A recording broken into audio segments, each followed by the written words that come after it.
Hey, everybody. On today's episode, I've got Alex from Upkeep Media. He's going to be talking to us about all of the good stuff they can do to generate more leads for your business. Welcome to the Property Management Mastermind Show with your host, Brad Larson. Brad owns one of the fastest growing property management companies in San Antonio, Texas. This podcast is for property managers by property managers. You'll hear from industry-leading professionals on best practices, new ideas, success stories, and lessons learned. This is your opportunity to learn about the latest industry buzz surrounding property management, as well as tips and strategies to improve your business. Solve your communication problems and save an hour a day, every day with CompanyCam. CompanyCam is a visual-first job site communication app that allows you to have all of your properties right in your pocket. CompanyCam automatically organizes unlimited property photos by date, time, and location, while easily creating and sending reports to renters and owners to save time and money. Keep vendors and clients up to date on property projects from start to finish with live project timelines. Every project, photo, video, and conversation, all within one app. CompanyCam. Visit CompanyCam.com and make your life easier today. Enterprise Bank and Trust, the bank you all formerly knew as Seacoast Commerce Bank. With the same team, the same benefits, and an expanded and improved product suite. Enterprise Bank and Trust specializes in trust accounts and business banking for property managers.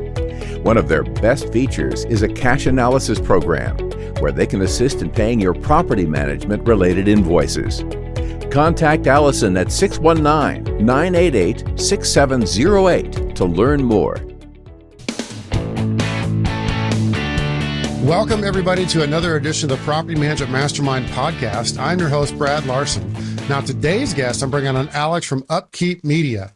And so we're going to have a pretty good conversation about what they do, who they are, what they charge, what they can do for your business, because I don't know anything either. And that's the best part about this podcast is we get to start from scratch. Now, I'm just teasing. I know a little bit about what they do. I brought Alex onto the podcast to basically say, all right, let's actually find out, let's say this is a discovery call between you and let's find out exactly kind of what y'all do, how it works, what y'all charge. So that whole thing. So instead of like having it offline and then making a staged podcast, this is the actual discovery call I'm having with Alex. So this is a mastermind concept, if you will.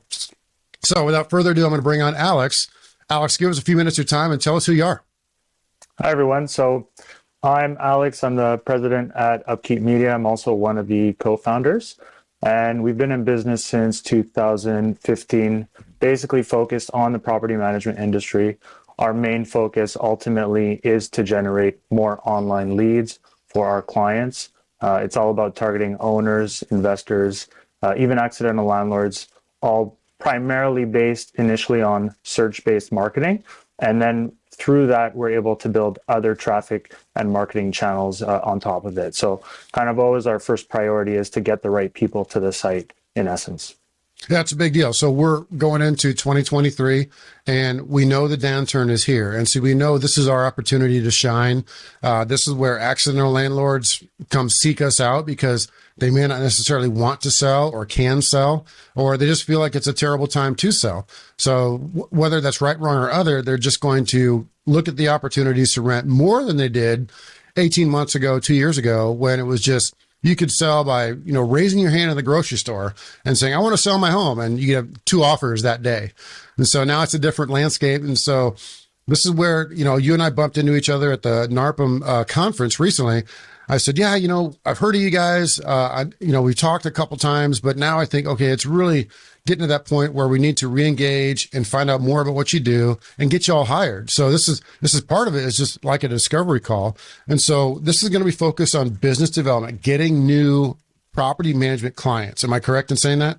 Yeah, definitely. So, the approach we've always taken is definitely see that a lot of property managers will implement strategies, but not per se in the right order. So we really break it down in, let's say, 3 phases of priority. But at the core, really the core of the strategy is how to drive the right people to the site, right? So if there's going to be a lot of accidental landlords today, it's not just about targeting people looking for property management. It's targeting people trying to figure out if they should sell or rent a home, trying to figure out actually how to determine and make that decision. There's a lot of other opportunities to drive in the target client base. And obviously, if you're in that position already where you're already getting that traffic, it's going to give you a lot more opportunities to scale the marketing channels once you're targeting the right people. Yeah, and so our concern is it ain't broken. You know what I mean? Like we're doing good on the search engines. You know, we rank pretty well. We got lots of Google rankings. We just want to kind of see how best we can round out and even get a few more, because whatever y'all charge, in my mind, I can justify it. And then we've already talked about that a little bit. I can't remember exactly what y'all charge, but the point is, it only took, in my mind, a few seconds to calculate, okay, I only need 1 or 2 more property management agreements a year to cover all that y'all do, and it's worthwhile. So that can be the bottom line decision in a lot of folks' mindset is, okay, how do I get the ROI? How do I make this pay for itself after just, a few months or years? And so that would be a big thing for you and I to talk about. And of course, we're going to talk about on this podcast. One of the other things too is having just a review of our current processes and flow. And so you kind of paraphrase that in your introduction, but, look at it like from our end. We already rank well on the RentWorks site, but I always worry like there's meta tags and keywords and things in the background that could be optimized. And so that's what a good resource like you guys would potentially come in and do. You can run these analytics that Google has, and you can look for these certain keywords that may have changed from when we put them in place 2 or 3 years ago and give us a good update. I mean, is that sort of what you all do? For sure. I mean, that's an even big part of our actual strategy is, let's say we optimize a page, we get it ranking. Let's say we get to the bottom of the first page as an example. We're still working on the site. We're still tracking how the progress is going. But sometimes we see some pages, let's say, stall, and it comes back to refreshing them, right? So that's kind of a basic view of content refreshing. But what we actually do is we'll pull the info based off how the page is structured, from how much words there are in the actual page, the character counts, the actual keywords being used, the non-keyword essential words as well. So let's say the main keywords property management San Antonio. We're also looking at keywords like home or rental, even though it's not a keyword. And we're actually comparing it to the top ranking sites.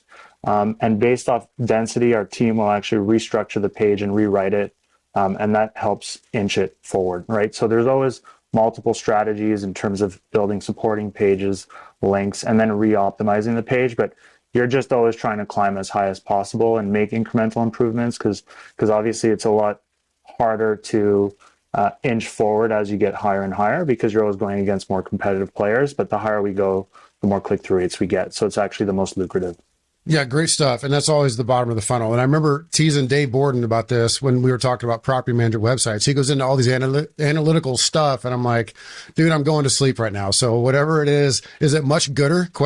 And Alex shakes his head. Yes, it's much gooder, Brad. And go back to eating your crayons.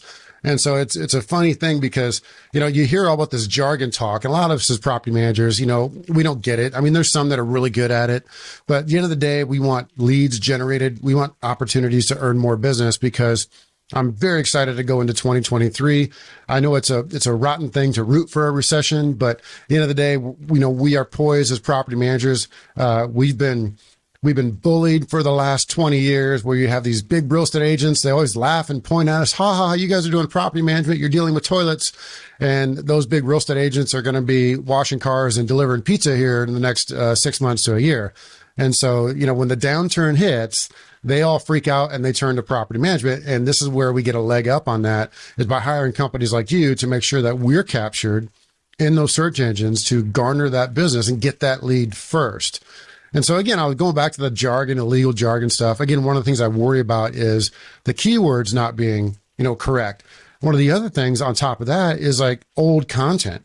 So let's say we've changed or updated a plan, or there's a plan that's out there. Let's say we have a resident benefits package, which a lot of our managers do, and it's not explained very well, or it's explained poorly, or it's explained wrongly with old information. Those are things that I'm hoping a group like you would catch as you come in and we engage with you and you start to really dig into our site and make sure that it matches what we're offering in our content. Let's say the video content and the written content don't match because it's an old video. You would slap us around and say, hey guys, you got to go record a new video to update that new content that you put out. And so real direct question from there. does this tie into any other of the outside marketing resources like Facebook or Instagram, or I don't know. I mean, Twitter is a real thing. It's Indeed. Is it LinkedIn? I mean, where does it translate into any of those platforms outside of just Google? Yeah. So for us, we obviously, we break it down in three phases, right? So phase one is how the site's actually structured, having good reviews in place, being able to convert visitors, right? So when the visitor comes to the site, we're confident we'll actually convert a good amount. The second phase is driving people primarily through search based off intent. In terms of Facebook, social media, really the best way we found to use it is more as a remarketing tool. So that's been the best way for us to like target owners. I don't know if you've ever explored running Facebook ads, let's say in your geographic area, but it works, but it tends to not work for a very long time because the targeting is just not that good. So what we do is we'll create remarketing channels via Facebook, Instagram. We can even do it with YouTube videos. And then you can get video testimonials. You can have clients that are talking about your actual services or how they found you. You can do educational content as well. You can do downloadable guides, right? So in this scenario, if there's going to be a lot of accidental landlords, maybe we'll make a white paper based off answering their burning questions. They'll download that. We'll get them on a drip feed. So we use it more as a remarketing channel where we can follow them around, like you've seen on Amazon. If you shop, they'll follow you around. But you'll do it more from like a PR educational standpoint, not a come do business with us. You'll basically say, if they don't convert the first time around, then I'm going to put them in a different category of potential clients that have a longer sales cycle. I need to create multiple touch points and maybe give them a little more with asking for a little less and slowly drip them into actually wanting to see if that could be a potential client. So that's really the best way we found it. Right. They're listening, right? Here's my iPhone and they're listening all the time. So Google and Apple, they've got it down to a science. They're listening to my conversation right now. So if I say baby stroller, I'm going to start seeing Instagram ads and Facebook ads pop up with baby strollers. Now that I've said the keyword twice, if I say baby strollers one more time, who knows? I'll start getting direct message emails. And I joke, but I do think that at some point, your online presence is tracked to a certain extent. I don't know how. I can't explain it. I'm not a conspiracy theorist. I just took off my aluminum foil hat for this episode just now. But I can tell you, though, I do think that if you're out online searching for property management company, and you again, whatever keyword there is, Facebook translates that, Instagram translates that. And so when they go into their social media somehow, there is going to be some sort of mention or drive towards those particular things.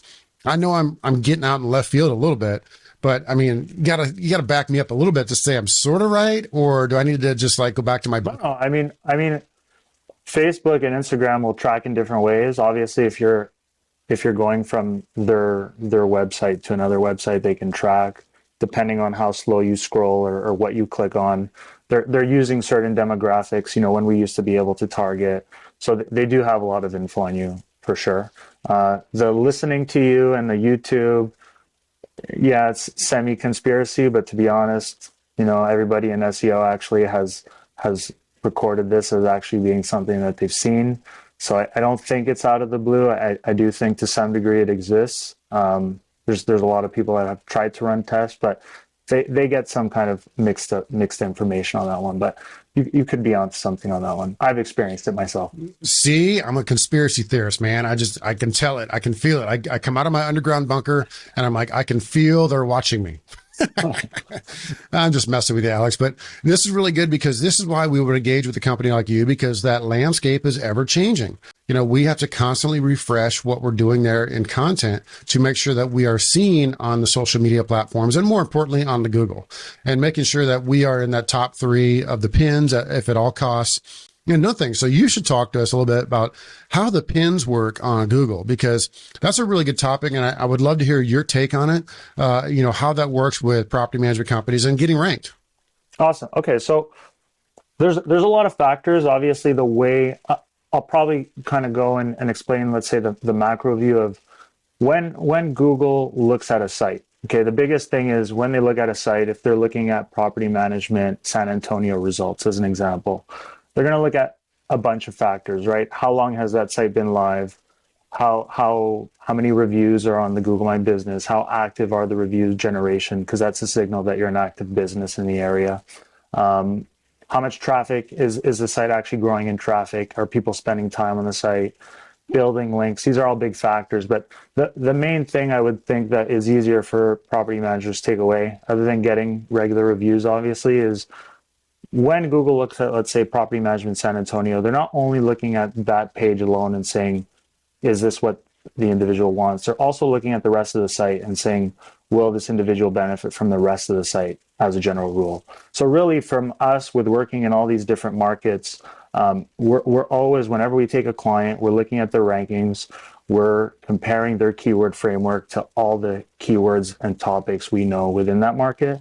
But we're also looking at all the competitors, how their sites are structured, what keywords they have, which pages are actually bringing in traffic for them. And that gives us more ideas. So by doing this at scale in multiple markets, we keep finding new and new topics that you don't necessarily see in a smaller market, less competitive, because they're not thinking of creating those keywords. But in more competitive markets, there's a lot more content creation. So you see these keywords when they're recorded with our tools.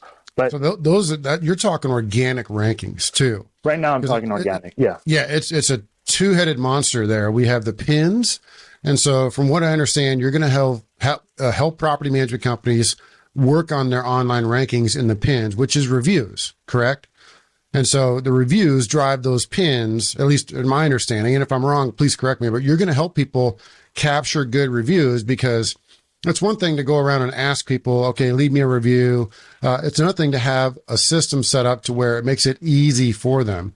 And so let's talk about that particular left side of the two-headed monster. And then the organic is, there's a lot of content creation you're going to have to do to get organic rankings. I mean, all kinds of stuff that could be age of the business, et cetera. But let's focus on the review side. I mean, you're able to help property managers start getting good reviews. Am I correct? Yeah, so that's a big factor. Obviously, it makes everything we do a little easier in terms of conversions at the end of the day. So it's always a big push. We actually set quarterly goals. As a framework, we always say, like, at a minimum, if you have whatever number of properties you have, you should probably want at a minimum about 25% in terms of reviews, right? So if I have 100 properties, at a minimum, you want 25 reviews as a baseline. The more reviews you have, the easier it makes it, because at the end of the day, people will find multiple companies. Some will just look through the content and then call right away. Others will look through the reviews. Some will find them through the Google My Business, but you're just increasing the probability of success of actually converting a web visitor to a lead.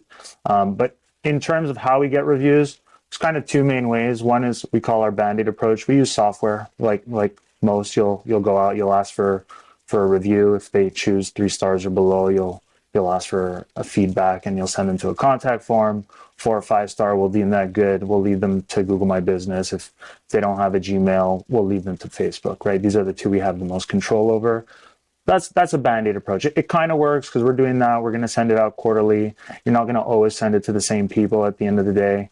And depending on the size of the business, the bigger you are, the less likely you're going to use that strategy to reach out to tenants, right? Because you're doing it more of a cold fashion. So that's kind of one way, which allows us to have quick wins, especially with companies that have a lot of doors already, but just never focused on reviews. So we're just taking all the contacts, we're reaching out to get reviews. But we have 8 other strategies, of course, that we've learned through all our clients over the years, how to actually build it in operationally, right? What's the best time to ask clients for reviews? How do you sequence it within the softwares you're using? How do you incentivize your clients to leave your reviews? And how do you incentivize your team to get reviews for you and make that a focus, right? Depending on the size of the business, that's another factor. If you have multiple property managers, you definitely want to incentivize them to get the reviews. Imagine a world where the phone doesn't ring, but tenant leads still get pre-qualified and scheduled. Where in-person showings get coordinated automatically in real time, 24 hours a day, 7 days a week. Where occupants and owners are automatically notified of showings and leasing reports. Or imagine, no one has to show your rentals, and they get leased faster than ever, safely and securely. That's the world of Tenant Turner. Come learn more about our beautiful scheduling software and world-class customer support. Call us 888-976-4638 or visit www.tenantturner.com.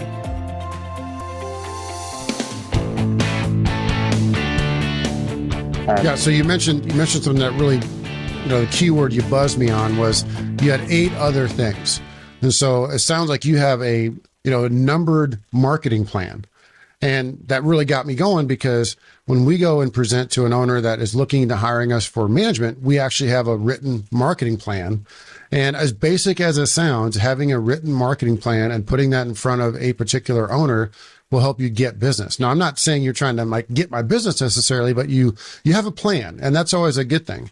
And the plans for property managers when they're looking at hiring or getting hired by an owner are as simple as: we advertise your home in the multiple listing service. We take good pictures. We take a video. We put a for sale sign up. Or for rent sign. Those things are part of the marketing plan. Now, we look at it like everyday stuff. And to hear you say that you have 9 different steps in just helping us get better reviews and more reviews, that's encouraging. So that's a big part of what you guys are doing. Now, the organic side, I bet you could talk my ear off about that, because that's really, that's something that you can actually control. A little bit, let's say, because of the content and the online stuff. You can't necessarily control reviews, because if you suck and people hate you, man, they're going to let you know online. It's also a benchmark of your service levels. If you're getting nothing but 1-star reviews constantly, you may want to look in the mirror and say, okay, is this warranted? Do I got to fix something in my business? Or is this just, crazy people out there? And, take it with a grain of salt. The crazy might be 20%, and the you suck, you got to fix it, might be 80%. The organic stuff is really what, you guys, that's where you guys are going to shine. And so tell me more about what your plans are with that. So on the organic side, definitely, like when we first started, that was our specialty. And today, probably the biggest division of our team is our writers. So content creation is a big part with any website. There's 2 types of, let's say, content that we create on a website. You're gonna have some that are essentially like gateways into the website, which are what we call evergreen type based content. Year in, year out, these are the type of topics people search, right? Looking for property management, buying an investment property, stuff related to eviction laws, stuff related to rental agreements. So these are kind of the really SEO rich content pieces we create. And those are essentially like gateways into the site. And then you're going to have a lot of forward facing content, which is, let's say, leading them and educating them on something they probably didn't think of asking. That actually tends to be like the type of content a lot of property managers create, right? So they're going out and educating, but they're not taking that step back to say, what are the basic, let's say, problem solutions that people tend to search, more in a methodical way of obviously looking at the exact keywords and how that content's structured. So that's really the 2 sides of the organic side. But the advantage on the organic side is that there's a snowball effect with that approach, right? Is that if you do that for a long time, year in, year out, you're actually going to increase your lead flow, because everything you did from the year before will flow into the next year and actually benefit you being able to get new keywords. And the more, let's say, authoritative your site becomes, the more keywords you're actually able to rank higher for, and you're able to go after more and more competitive keywords, and you're actually able to, let's say, expand your service area. That's a big factor, which is when you start wherever your Google My Business is, these tend to be the cities you have the most likelihood of showing up in. And the more authoritative your site becomes, the more traffic, all these factors that Google looks at, the more we're able to widen that base of exposure. We can go out to more and more cities or surrounding counties, as an example. So even with us, when we work with companies that, let's say, have multiple locations, sometimes it's necessary. You need to have 2 Google My Businesses, especially if you're in a big market, right? So if you're in San Antonio and you want to show up for that type of keyword, you generally have to have your Google My Business in San Antonio. You can't have it in a smaller surrounding city, as an example. Yeah, that's been always a hot topic. Let's say you have multiple markets. Do you get one website? Do you get 6 websites? That's always been a challenge. And I don't know if there's the right answer. You may have a right answer, because you're gonna discover when we start working together that we have a faction in San Antonio, which is 80% of what we have, and 20% we have another faction in Austin. and they're arguably, 60 minutes apart, depending on where you end, where you start.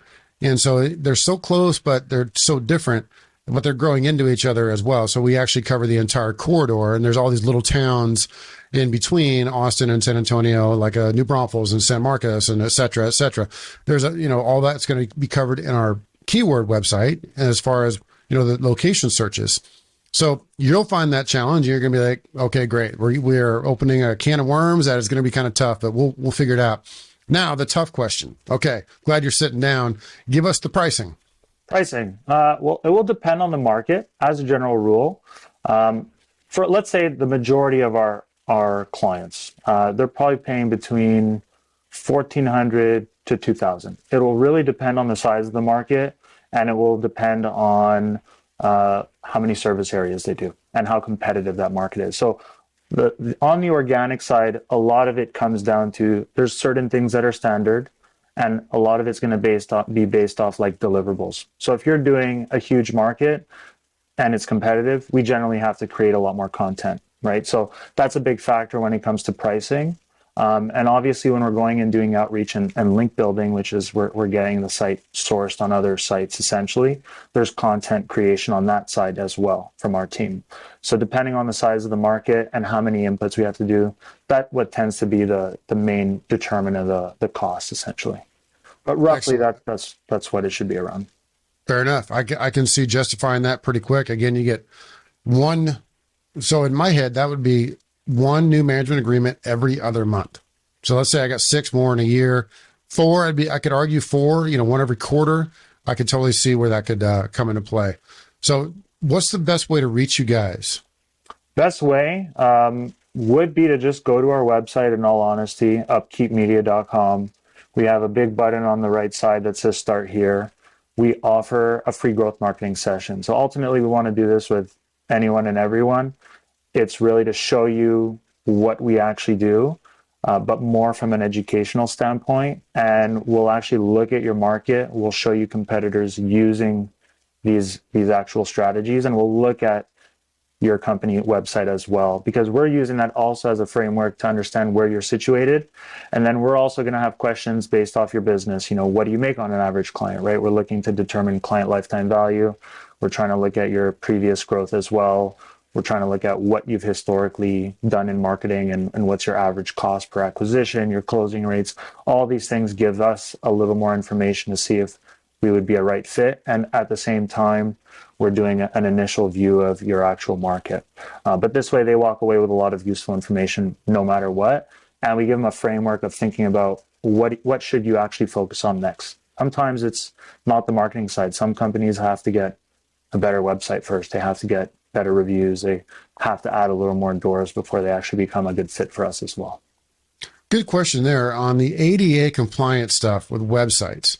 I mean, is that something you take a quick look at and, can potentially help people and get them compliant if they're not in compliance? Yeah. Well, there's 2 ways we can help. We can build it in and code it into our sites as an example. Depending on whatever site they use, we do work with other company websites as well if they're structured well. But there's also companies out there that they're straight softwares, and you pay them, and they'll actually just add the coding onto the site, and they'll actually insure you for the ADA as well. We don't love that approach because you're just adding an extra block of code, so it's not the most ideal way, but it's a quick fix. It insures you, which is nice, but it makes the site load a little slower. And if you're in a really competitive market, again, we're trying to do everything from like most valuable to least valuable from an SEO standpoint. And we know loading speed makes a huge difference. And people who have done paid ads will know that as well. Like if your website loads even half a second slower, you could be throwing a lot of like money down the drain, and it makes it. Yeah, people will just click off. I mean, if the website's slow, they'll be like, bye, and they're going someplace else. The other side of that is I like that ADA check because there might be companies out there that are being told by their web provider that they're good, they're ADA compliant, etc. And the web provider might be, 2 people in a garage somewhere. They're not really legit, web providers. So that would be a good to have a second look. Like I always talk about that in accounting, it couldn't hurt on the website. So I think that's a pretty good idea. And I'm glad you're doing that because as you get going with RentWorks, take a look at us. I feel we're there, but who knows? I'd rather have a second set of eyes, take a quick glance and reassure us that we are in compliance so we don't get dinged, right? Because nobody wants to be in that realm where they're dealing with an ADA complaint over a stupid website. So that's frustrating. Yeah. Good stuff on how to reach you. And so I thought this was a pretty good conversation we had. It really got me excited. As I talked, I'm going to get our team engaged with you and get you all signed up with us and start working with you together. I'm hoping to also be able to see you and your Upkeep Media team at the Property Management Mastermind Conference going on in the end of March in Nashville, Tennessee. And that's March 29, 30, 31, 2023 in Nashville, right on Broadway. Go to pmmcon.com to learn more about it. I think it's going to be a fantastic conference. You guys will fit right in because this is going to be mostly towards the business owners and maybe some of their key staffers that attend this conference. It's in the mastermind timeframe and concept and inside of that timeframe where you get a lot of vendor exposure. So we have long breaks, we have long lunches, and everyone's going to be walking right past you guys, and you're going to get a lot of interaction. So I always encourage people to go to any of these conferences because that's where they learn the ins and outs, right? It's talking to providers like yourself that can say, all right, if you did this, this, and this, you can get, all your hopes and dreams will come true, but it's going to cost you. Now, I know I'm being, kind of funny with that, but it really is the case when you're trying to round out your business and make improvements. The vendors out there in the space are here to help you improve your business. Yeah, it does cost some, but everybody wins. So it's a win-win for everybody. So Alex, thanks again for coming on, man. I look forward to seeing you at the conference, and I'm glad you had a chance to come on and tell us what you do. So we'll talk to you soon. Okay. Thanks for having me, Brad. Take care. All right. Thanks, Alex.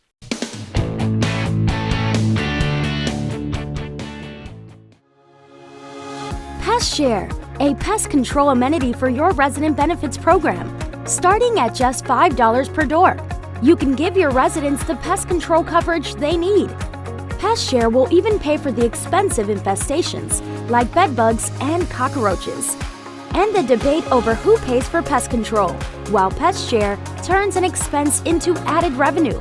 For more information, check out their website at pestshare.com/property managers.